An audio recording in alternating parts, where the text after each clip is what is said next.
So it's 4:03, about 17 odd people here. Let's give it to 4:05 and start then.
Paula and Tara, am I the only ones who are getting the admit pop-ups or are Um, you all? I'm seeing them. Yes. Okay, great. I just want to make sure I don't have to control that. No. Well, if I do. Okay, great.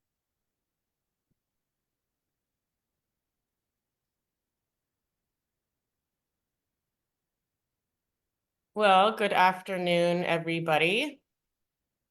Welcome to the May 2024 CAG meeting. Thanks for making the time to be here. So yeah, let's get started. I'm gonna pass it over to Desiree. Great. Thank you. Paula and Tara, can you see my screen? Yep. Okay, wonderful. Okay. So good evening, everyone.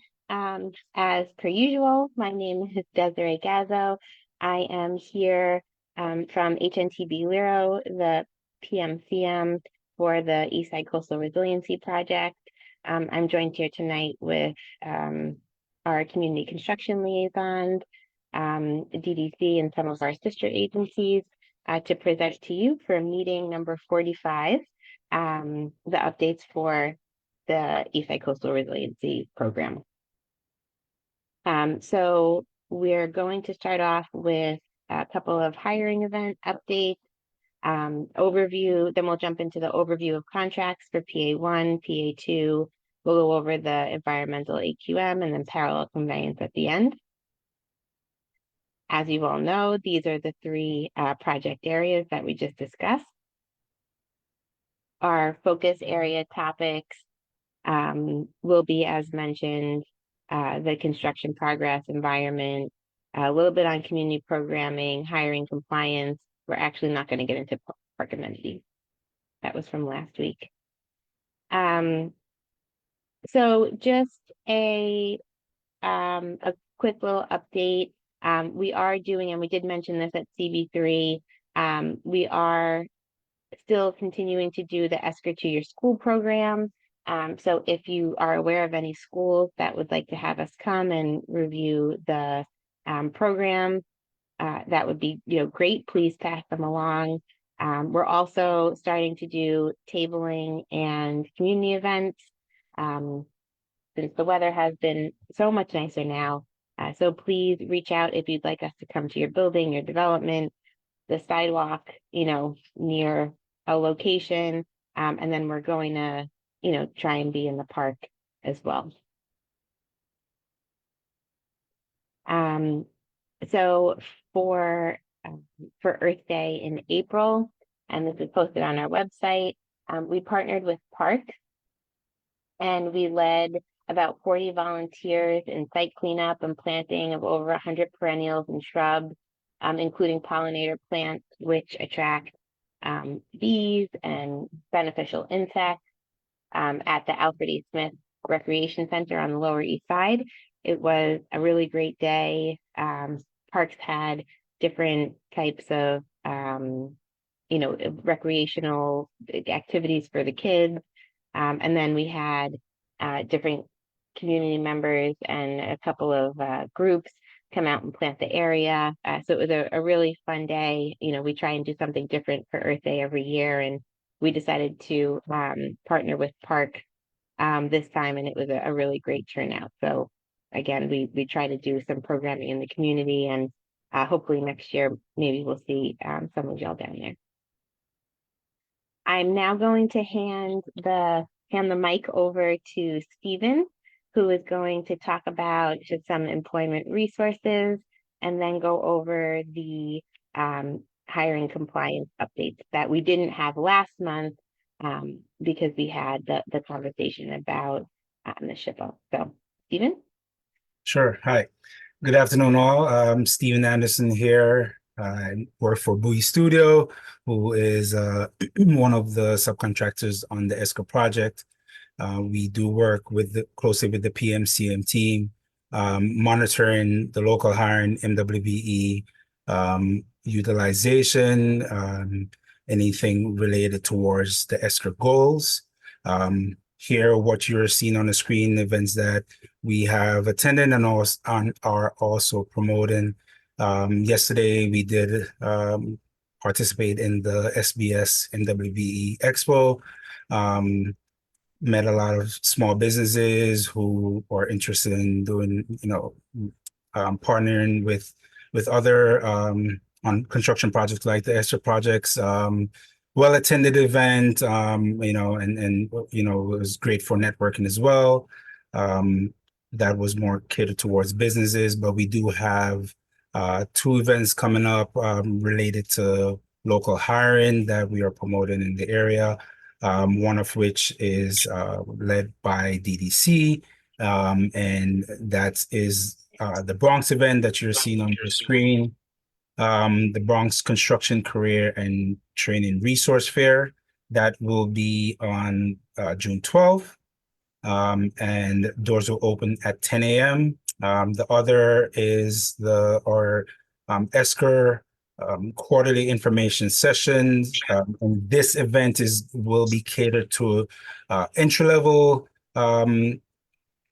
locals who could be coming out of college or still new to the space of construction. So there will be hiring opportunities there where we'll bring in local employers as well as local support services for those who are seeking support services towards being hired.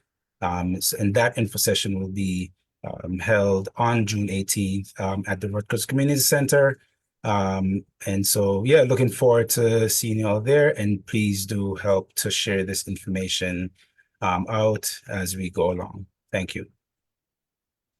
With regards to the staffing on the project, the data shown here as it relates to the PMCM team as of February 24, this includes both staff who are currently working as well as those who are not actively working on the project, could be due to termination or other reasons. The 230 includes staff also from both PA1 and PA2. So you're seeing the total assignment here. As you know, the contract is selected based on the proposed teams. And so most of the staff and qualifications were existing and also staff. This also applies to the sub-consultant staff coming on board. And so, we also are showing the number of new staff that is hired, which amounts to a total of 101 from representing both teams. With regards to the MWB subs who are working on the project, 40% of all staff are represented by MWE subcontractors. Approximately 28% of staff are minority, and you see here the female to male ratio is approximately 74 to 24% respectively. Next slide, please.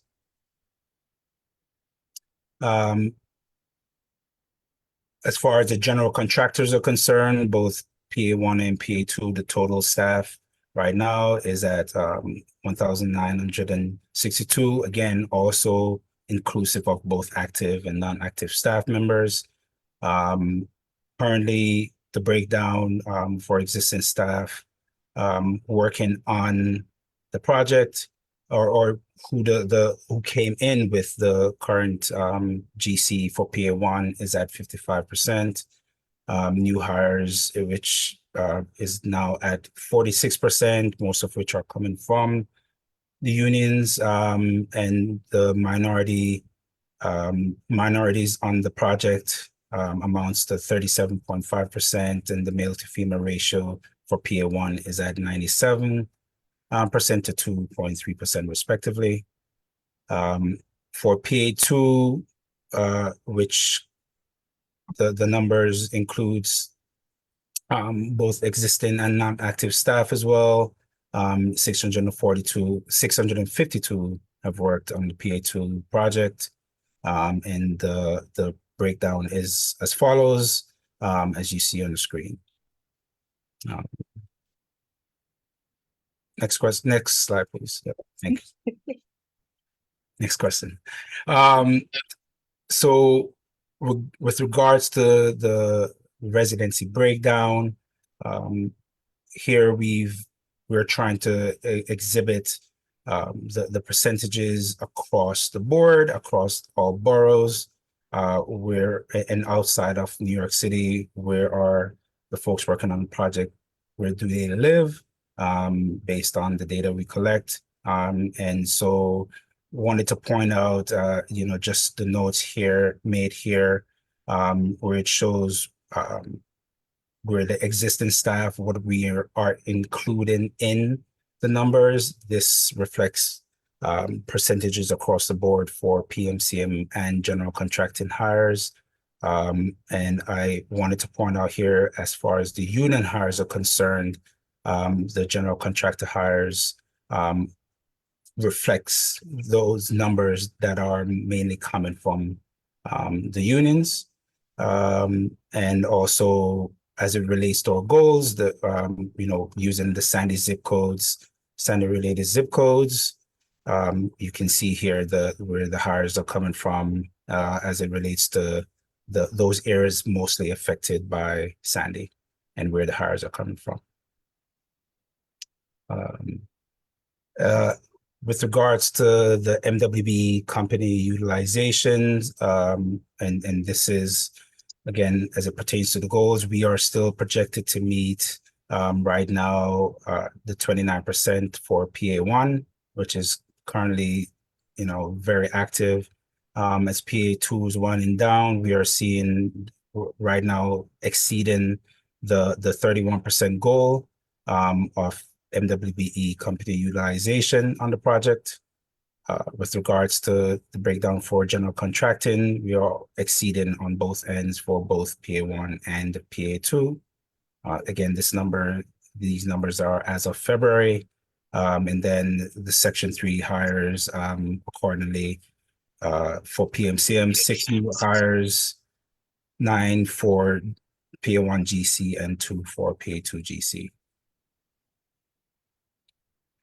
And as always, we will continue to make every effort to, again, through our community events, through our community tabling, the quarterly information session, collaborating and coordinating, I should say, with local CBOs to provide any opportunities, whether there's training resources, hiring resources, those efforts will continue moving forward to ensure that we are working towards the project goals and providing resources to the community. And last but not least, with regards to our goals, you can see here the breakdown as I've referred to it before, and this information can also be found on our Work With Us website, which you may know before. Are there any questions regarding the information shared?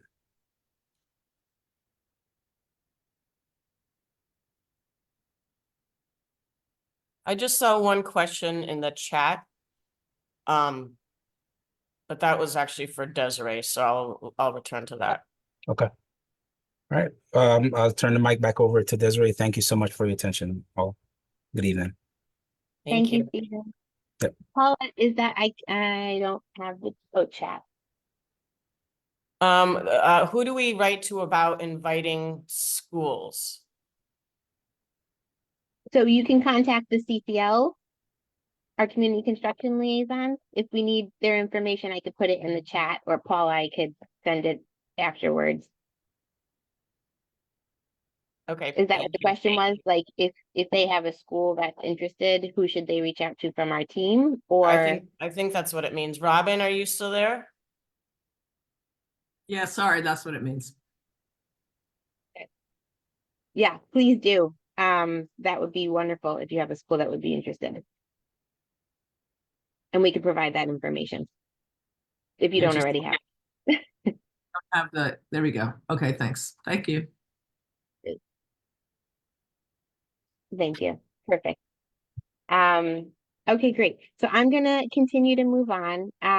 As we have, I'm not sure if we brought this up again recently, but as you know, we present at the CB3 meetings every other month. So we try, when we present at a CB3 meeting the same month that we have a CAG, we try not to overlap the information too much, to make this presentation not be quite as long, and then to allow for questions at the end. So in the agenda that we sent out, I did include the link to the CB3 presentation. So I hope folks did get a chance to take a look at that as well. But there is a lot of overlap this month between the CB3 presentation and this one. So for the overview of contracts, again, most of the work is ongoing. We did install all of the gates in PA2, and there's over 3,000 feet of flood wall installed, which is a great milestone that we're really happy to have reached. For project area 1, we're really moving forward with many of the activities that were ongoing, again, kind of south of the Williamsburg Bridge. It's more site restoration and really building the park back. And then north of the Delancey Street Bridge, we still have that underground utility work, some of the the excavation in that area still. So it's kind of where we first started out with the area south of Delancey Street. And then we have the ongoing utility work at East 10th Street. The passive lawn, and as you know from the CAG walkthrough, has been completely closed for the upcoming bridge staging, and we have updates on that. And there's continued work on ball field 1 and ball field 2, as well as the paths around the area, and then ongoing Esplanade work, which we have an updated photo for. The 2 advisories that we had sent out last Friday with the bulletin, if you had taken a look, this is one of them, that the flood wall operations will resume at Montgomery Street and South Street. Beginning June 1st is, some of the mobilization activities may occur starting next week. Next week for the contractor, the big push is going to be with the Delancey Street Bridge. So for those who live around, this area, Montgomery Street and South Street, don't expect to see a huge, effort here beginning June 1st. I know we had mentioned coming to a TA meeting to express more, to provide more information for Gouverneur Gardens. Again, for any development, if you'd like us to come to a TA meeting, please do reach out. So we will provide more information. However, we always want to make sure that the advisories give the earliest date that work could start. And then we coordinate more on a macro level, on a micro level moving forward from there. So the work that's going on there will take about 6 months. In this area at Montgomery and South Street on the corner there to build those flood walls. And then again, the main focus for next week will be the installation of the Delancey Street pedestrian bridge. So this will kind of happen in two kind of parts. Thursday, June 6th, we'll start the mobilization of the cranes and the construction equipment that needs to happen in order to facilitate the placement of the bridge. So we sent out, again, a couple of advisories. This one on the left shows the closure of the FDR Drive South Service Road and a portion of Delancey Street South to facilitate the setup of the equipment that needs to be put in place for the placement of the bridge. And then the other advisory that was sent out is the full FDR Drive closure from Fulton Street to Houston Street, which will happen overnight, Saturday, June 8th to Sunday, June 9th. That is actually when they're going to move the bridge from where the passive lawn was, roll it down the FDR or up the FDR, and then put it into place. So this was a slide from the CB3 meeting, but I felt it was relevant to bring back. There will be 2 cranes, one placed on the park side, one placed on the residential side, that will place the bridge that many of you can see on site on the kind of bridge abutments here. And we have another picture that shows the pad. So these pictures are from a little bit earlier in the month, and then that's the rendering of the bridge and what it will look like when it's in place. These are the bridge bearing pads. So the bridge will kind of sit perfectly on those bridge bearing pads. And then this is an update of the Delancey Street Bridge West Stair that has been built as well. So everybody's very excited about that. Again, that's going to be an overnight occurrence, similar to when we removed the bridges and when we installed the temporary pedestrian bridge. For other construction, oh, right. So here's at the last tag, we presented this photo. So in April, we presented the staging area photo. And then again, for those of you who might not live directly there, this was just in May, the bridge progress, the bridge being built. So it's been a big change from April to May for putting that bridge together. So the team is really proud of the progress, and we're excited that it's going to be installed next weekend. These are just some updated photos of the Esplanade. I know, again, several of you were out on the walkthrough. This is a giant Esplanade joint installation here. And then this is the concrete paver base. So after the Esplanade has the waterproofing put on top of it, then they start putting the concrete paver base and then the concrete and then the concrete with the pavers on top of it. So again, they're making immense progress with the Esplanade. It's very exciting to see everything coming together out there. So for PA1, again, this was the what we've heard slide from CB3. I think many of you were at last month's meeting when we had Julie Freeman from the New York City Office of Management and Budget provide an overview of the Section 106 process, as it relates to the fire boathouse.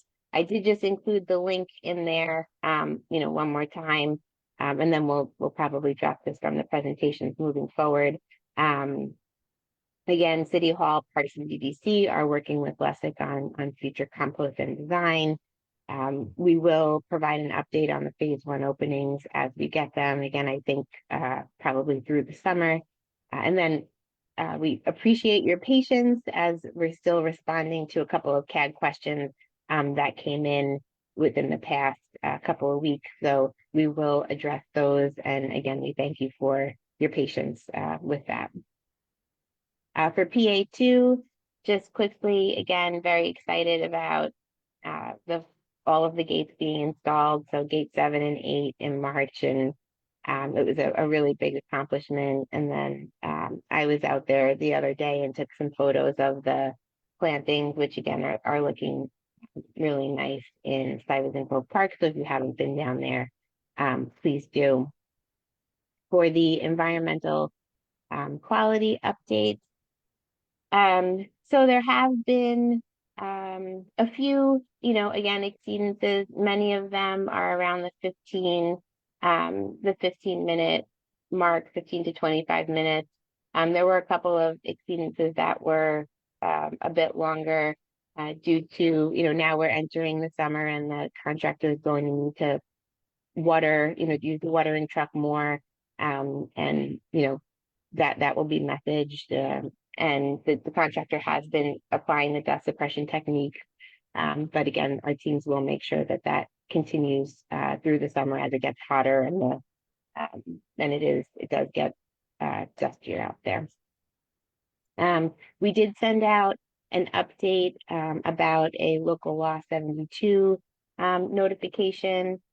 So just to, reiterate, I don't know if there's any questions on it, but basically this one was a little different from some of the other ones that we had received. So we thought it would be good if we just went over the process again. So again, our contractors test the soil through soil samples on a grid that has been set and is in the contract. And they are in the field sampling plan. All of the samples, again, tested by a third party group, came back as non-hazardous. So the soil was, 8 loads of soil was excavated and delivered to Clean Earth of New Jersey. It is standard for then this facility to also perform testing on incoming loads of material. And in one of the loads, there was a detection of a higher concentration than the limit that is local law 72. So the limit is 5 and the test came back as 5.56.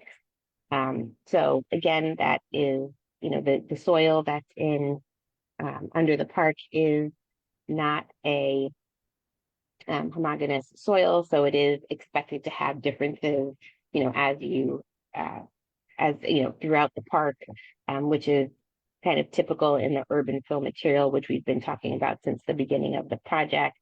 So now moving forward, any of the soil that's excavated in this area will be, again, go through the field sampling plan standards, but it will additionally go through the community air monitoring plan where there is specific air monitoring directly within that specific area. So in addition to the air quality monitors that we already have out on site. For PA2, there's not a lot of work happening on PA2 right now. That is a generator, so the numbers are very low. Again, they're wrapping up a lot of the flood wall work, and then the last bits will be to restore Murphy Brothers Playground. For parallel conveyance construction progress, in location 1, we have utility relocation and test pits, and there's prep for the excavation for that south interceptor gate chamber. There will also be upcoming Water Street 24-inch sewer main work that will need to facilitate a Water Street closure from Gouverneur Slip East to Jackson Street. We have a slide on that coming up, so we'll go over that. In many of the other locations for parallel conveyance, it's basically utility relocation and test pits. For location 4, we have the bus stop intermittent closure, which we talked about at the CB3 meeting. So if you need information on that, you could look there. And then for location 6, there's upcoming water main work and hydrant relocation. Again, we went over this in CB3, but just to reiterate for those who may not have been present in person, the new closure of PC that has been in progress, and then kind of upcoming in during this summer will be the excavation for and the installation of the interceptor gate chamber, and due to its proximity within or under kind of the FDR drive, that will require night work for the FDR drive lane closures. So again, when we have more information on when that will happen, we'll provide that. So this is a draft. We're working on the advisory and exactly when this is going to happen. So this is a draft kind of map of where that Water Street closure is going to be. We have, again, as I mentioned, between Gouverneur Slip East and Jackson Street. So there will be a vehicular detour. The sidewalk here will remain open. There may be times where parts of the sidewalk may have to close. I don't want to say that it will always be open with the work that has to go there, but there will be a vehicular detour. This work will last approximately 3 months. The typical work hours are about 7 a.m. to 4 p.m. Again, this is the draft detour. We'll continue to finalize this. We are having ongoing coordination with Gouverneur Gardens on parking lot access and pickup and drop off access. So we will continue that. And then there will be more details to follow in an upcoming advisory. For the construction photos for parallel conveyance, these are just some Con Ed cable splicing at Jackson Street and Water Street, some test pit locations, and then a jet grout permeability test. I think the first picture is important. I know sometimes we have to close portions of the street for work, and often we have to close it for the day. So that way when Con Ed comes, even if it's just a part of the day, they will have access to where they need to. So I know it's a bit frustrating sometimes, but we do have to provide them access and the space that they need for their vehicles to perform the work that they need to do. So sometimes it does seem like we might be closing it and there's not work happening, but it is an anticipation for Con Ed or other operations that have to happen, which again might be only for a portion of the day. But we need to provide them with that access. So we appreciate everybody understanding that as we work to work with them to get the work done. So that's the presentation that we have for today. PA2 and PC were a bit smaller, so we didn't break up the presentation into different questions as we sometimes do. But we are happy to take any questions. And Paula, I could usually see everybody and their raising of their hand, but I can't see it anymore in this new format. Okay, I don't see anyone's hands raised.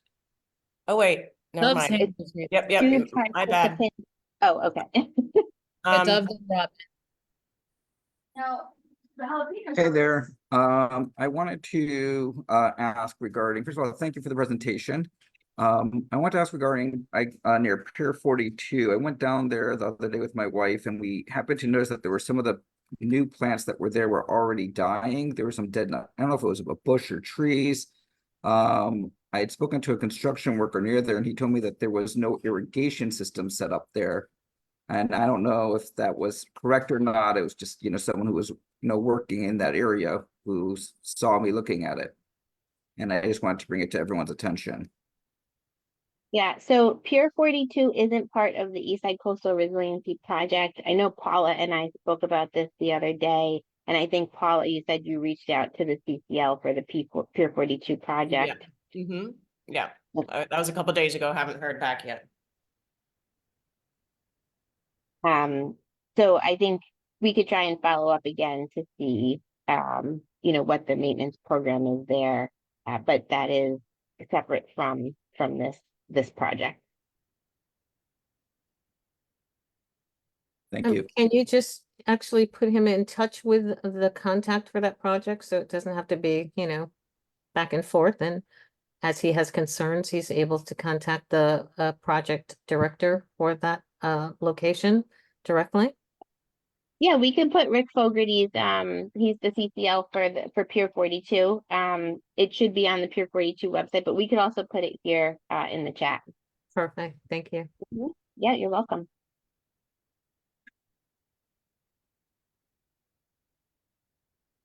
To Robin, are you next? Again, I can't see if there's a queue, but I see Robin, so I'm Yeah, gonna. Robin. Robin, then Diane.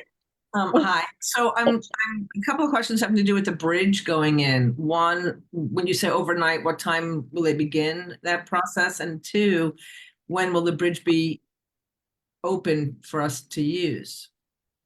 To get Yep. into So the process, I think it starts, I want to say at 10. the 8th overnight to the 9th. Yep, it starts at 12:01 a.m. So at 12:01 a.m. on the 8th, I guess. Yeah, Saturday the 8th. So it's Saturday to Sunday. And it'll go, so it starts basically at midnight and then it'll continue to 10 a.m. And that is right. That's just the placement of that steel frame of the bridge.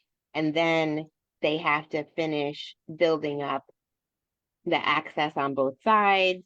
They have to lay I want to say road bed. It's a pedestrian bridge, but I'm going to say the road bed, the hardscaped portion of the bridge that people will walk on. And then they have to fit out the bridge and finish the connections on both sides. And it is, it's anticipated to open in September when we open the field 1 and field 2. So there'll be no access, or it'll be safe, or there won't be any way for crazy teens to get on it or anything like that. I hope, right? I mean, I will say, in my experience, crazy teens find ways to do everything they want to do. I mean, the graffiti that's under the Williamsburg Bridge, I don't know how anybody did that. So, but the construction site will be, closed off to meet safety standards, as they are issued by local and state and federal. Last question is about the bus. I guess the bus is being rerouted, and will that whole access road be closed at Houston so that no cars can come down because or pedestrians, if you're closing the access road that week before, I think on that document. Yeah, so this on the left here, the FJ or the one on the right. The access road, right, which is the right on the left, right? So On the left, okay, right. So that there's just a partial closure of the FDR Drive South Service Road. Here we've had this detour in the past, and this, so folks just go up Delancey Street around to Lewis Street and then continue on FDR Drive I see South. where it is. It's south of Delancey. Okay, thanks. Thank you. Yep. You're welcome. Diane, did you have a question, right? Yes. Hi, Desiree. Okay, I wanted to ask about the work that's going on in ball fields 3, 4, and 5. So you can see that between the esplanade and the ball field, where the strip of grass and trees used to be, there's a big excavation. It looks like a moat. And it keeps filling up with water and draining and filling up with water and draining. Since we couldn't see what was happening with the esplanade further south, is this a normal part of the construction, and what is going on in that space? Sure. So I know down in there, they're building the tide gate chambers, which we want to come back with a little more information on at the next CAG meeting. Earlier on in the process, when we were doing the beginning phases of the utility work south of the Williamsburg Bridge, we spoke about that, the dewatering process. From my recollection, I feel like it didn't in like the first part in phase one, I guess, fill up and then go back down every time I went, it was dry. So I will go back to our team and try and find out a little bit more information on that. But we do have that dewatering process, down there as well, which would allow for, again, it to fill, and then when they need to do work down there, then dewater. So I would imagine that's what's happening in that area, but we will find out more information on that and then provide a little bit more on the tide gate chamber construction as well. Okay, great. Because it looks like it's sloshing in and out with the tide. The water doesn't, it's not still, it moves. Okay. So maybe ask them about that. Okay. Yep, Okay. we will. All right, do thank that. you. Mm-hmm. Wendy? Yeah. Hi, I'm wondering, we all made a list of questions about the north end of PA1. And I thought that was for tonight, that we would get some explanation on that. So that, yes, so we sent that list to Parks several weeks ago. I can't remember exactly when, and I just heard back from them today that they're working on the questions, but won't have any answers ready for tonight. Okay, well, the few trees that are left are doing so much good work in that area around 6th Street, the Grove there, and also around 10th Street. Is there any timing around or possibilities for looking at more of a gate situation there rather than mowing everything down?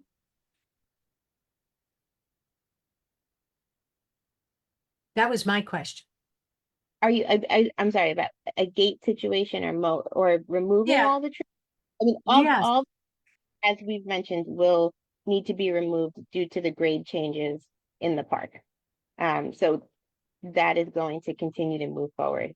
As far as timing is concerned, we don't have, exact timing on when we're going to move forward. As promised, we are not closing any further portions of the park until we open the lower portions of the park. So we'll provide more on that, but the trees up north will still continue to be removed.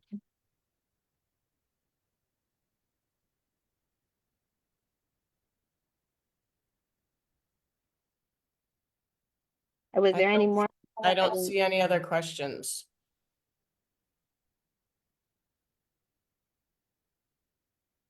If there are any follow-up questions, as always, please reach out to Paula, or again, we have the inquiry tool on the website to submit there.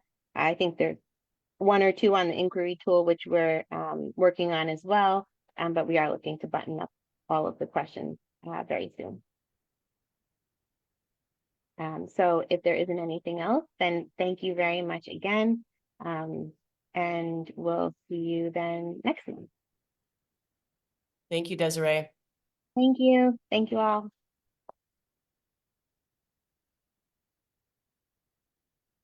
I'm just gonna stay on for a minute to put Rick Fogarty's email. Someone did. Oh, okay, perfect. Okay, perfect. Wonderful. Okay, great. Thank you. Vanessa. Thank you. Okay, everybody, as we typically do, let's take a quick 2-minute break before we reconvene for the CAG only portion. So see you at 4:49.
Welcome back, everybody.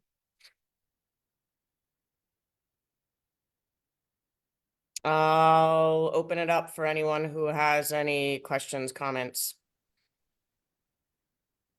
Well, I was hoping Frank was gonna be on the call today, but he's not, because I, one of the things, I almost brought it up as a question just to sort of put it out there in the ether, but one of the things that we're having issues with at Corliers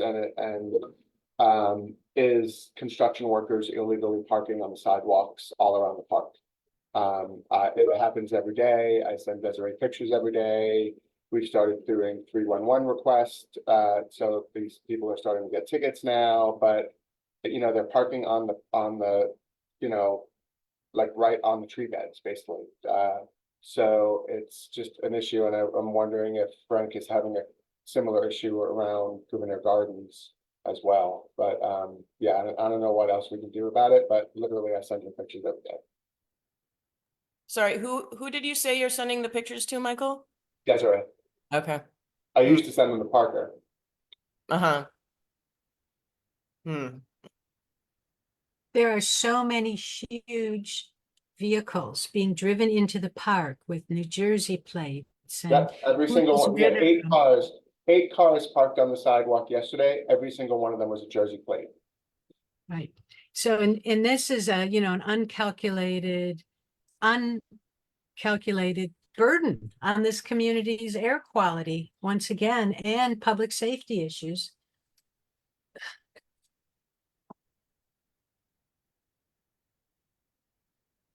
I'm sure people have seen them come out of the slip ramp at 6th Street and get onto the drive there. But there's a solid stream of large oversized vehicles.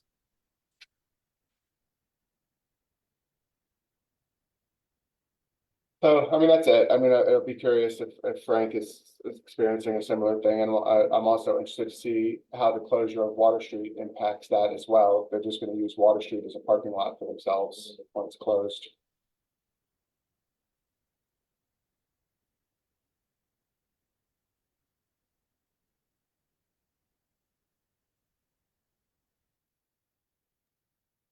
I mean, we can obviously bring this up when we have our, bi-weekly check-in, but yeah, I don't know. I don't know what Desiree, if anything, is able to do about this, or who she's sharing those photos with, but I will Yeah, I mean, from what I understand from when Parker was doing it, he was basically just sending them to the construction manager, like Yeah. on site, and like apparently that guy was telling the guys they can't park there, they can't do that, because they park there and they put their little orange, construction vest in the windshield, thinking that makes it a legal parking spot. Yeah.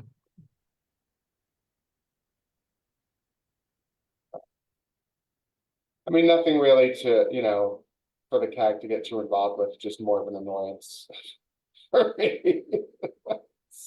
Well, I mean, why don't you just call the precinct, and have your NCO come out and look at it? Or, have their related person come out and look at it and say, listen, can you issue them some warnings? I mean, Yeah, I would they- do that because it's they- annoying to someone. Yeah, they've come and ticketed it a few times already, so, but I do have an email out to Detective Soto. So my next suggestion is that you paper their cars with notices from the community. Are you gonna come visit me in the hospital when I get beat up by construction workers? Absolutely, absolutely. I'll in fact paper with you. I mean, yeah. I mean, a nice note, like Yeah. we live here, you don't. Please stop. Anyway, I'm done with my suggestions on this matter. So- Thanks.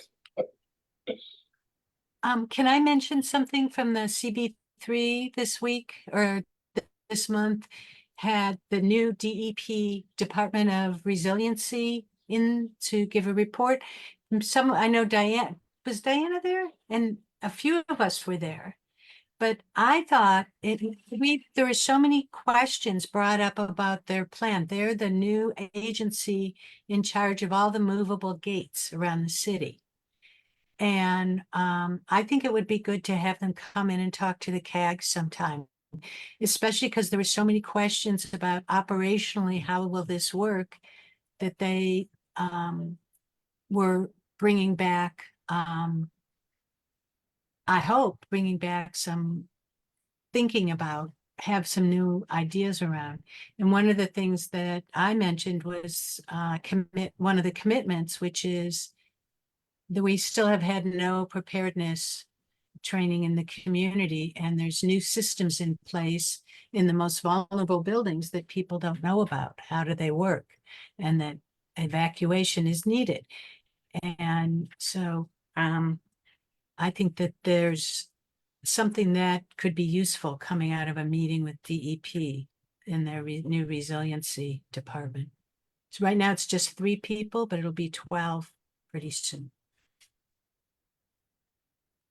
Yeah, I know Trevor, I don't think he's here today, but he expressed that same interest in having that person come to a future CAG meeting, so I can follow up on that. Good. Try to talk to someone at DEP. I think I have their name somewhere. You don't remember their name offhand, do you? I did not write it down, sorry. It's okay. I can figure it out. Okay.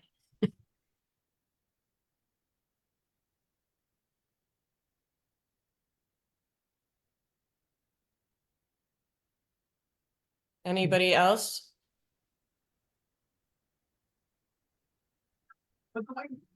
Oh, Lorian Farrell. Thanks, Diane.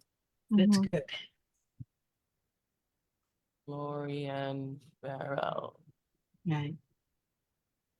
And I don't know, I just think it's really interesting to be up in that walk we had through the Sty Cove part, where they were pointing out interesting issues, like part where the benches are placed in the oversplash zone and how hard it is to get them moved. Overall, I thought it was a really informative tour there. So thanks for organizing that. I don't really have much else today. Okay. Except to recommend that yoga at Michael's Park at Cordeliers has been delightful. Mondays at 6:30, and then Tai Chi is starting as well. And it's very nice to be out there. Thanks for the plug. Aren't you glad I forced you to do it now? I am. It's really challenging, not on a level ground. It's very interesting. Good for balance.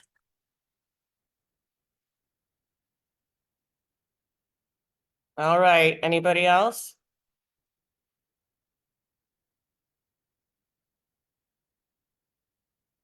Well, okay. I guess we should adjourn then. It's not even 5 o'clock. This is It's the summer. fastest CAG You must be meeting getting ever. more efficient. And smaller. Yeah. Gosh, we're down to 11 right now. Oh, can I ask a question while we have Katie on the line? Because maybe she's not actually there, but right by Richard's building on on Avenue C at 10th Street, there's a major, oh, good, thank you, Katie. There's a major repair going on of the steam system. And I wonder, does that have anything to do with this work that's starting to go on in the park? You know how they're doing they're putting a mini tunnel of some sort underneath the 10th Street Bridge. I don't know if they've begun that. I know there's a lot of construction equipment in that area, but like Desiree said, you can't tell what's happening. Lots of stage there. But is there a connection between the two? Do you know what's going on there? To my knowledge, they're not connected. but I can find out. The work for the parallel conveyance is between D and the FDR, and then I think the STEAM work is like around C and D. So we can definitely find out if they're impacted by each other, but I believe they're two different projects. Good. I hear there's all kinds of issues along that area with steam coming out of the ground and stuff like that. Pretty crazy. It's been that way for years. We had steam leaks on Avenue C, up as high as between 11th and 12th. Wow. And that particular corner of 10th and C has had repeated cave-ins. So hopefully this is they did a major project a year or so ago that seems to have held for a while. So it's kind of disconcerting that they're there again. But I don't know, if you get close and look in the hole, there's a lot of infrastructure down there. It's Amazing. Yeah. Thank you. This is Robin. I just want to add one more thing. The verdict is in, so your What? TV's on in about a half an hour. They're going to announce the verdict. Yeah, Whoa. well, Well, that was yeah, fast. whoa. That was fast. Okay, Just in time for the meeting to end. that's a good sign. I don't know. No, I know everybody is afraid of anything that even remotely resembles optimism with these kinds of situations, but anyway, never mind. If you know, if there was going to be a hung jury, if there was one holdout that refused to convict, that would take days and days. If there is no holdout and they've reached a verdict, the experts, the legal eagles are telling us that predicts a conviction. Well, Okay, Tune in, goodbye, tune in. everyone. I will be leaving you right now because I don't care to hear any more about this situation. I just can't wait for it to be over. So I don't have to hear that name ever again in my life, if at all possible. We all understand. So I know long, you Aya. do. I know you do. All But right. I do appreciate the heads up, which means I'm going to be leaving my television off as I run down to Fab. And maybe I'll play a game and count how many people stop me to talk about this. I'll see you there, Io. So I'll learn Okay. how to say anything to you. All right, bye, Bye, everyone. Have a everyone. good summer. Thank you. Bye. Bye. Bye. Seems like we're all going. Ciao.